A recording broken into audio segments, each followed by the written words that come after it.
আপনি কি জানেন সফলতার সংজ্ঞা কি? আপনি কি জানেন প্রকৃত সফল ব্যক্তির পরিচয় কি? যদি না জেনে থাকেন তাহলে শোনেন। প্রকৃত সফলতা হচ্ছে জাহান্নাম থেকে পরিত্রাণ পাওয়া এবং জান্নাতে যেতে পারা। প্রকৃত সফল ওই ব্যক্তি যে জাহান্নাম থেকে পরিত্রাণ পাবে এবং জান্নাতে যেতে পারবে। যেমনটি মহান আল্লাহ সুবহানাহু ওয়া তাআলা সূরা আল ইমরানের ১৮৫ নং আয়াতে ইরশাদ করেছেন, ফামান যুহজিহা আনিন নার ওয়া উদখিলাল জান্নাতা ফাকাদ ফাজ। যাকে জাহান্নাম থেকে পরিত্রাণ দেওয়া হবে এবং জান্নাতে দাখিল করা হবে, সেই সফলকাম।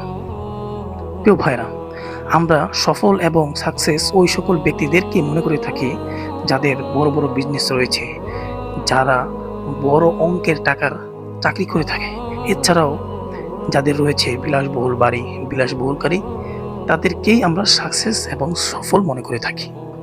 প্রিয় ভাইরা, খোদার কসম, এই সকল ব্যক্তিরা সফল কাম না, সাকসেস না। হ্যাঁ, তারা তখনই সফল হবে, তখনই সাকসেস হবে যখন তারা এগুলোর পাশাপাশি আল্লাহ তাআলার হুকুম এবং রাসূলুল্লাহ সাল্লাল্লাহু আলাইহি ওয়াসাল্লাম আদর্শের পূর্ণাঙ্গ অনুসরণ করবে।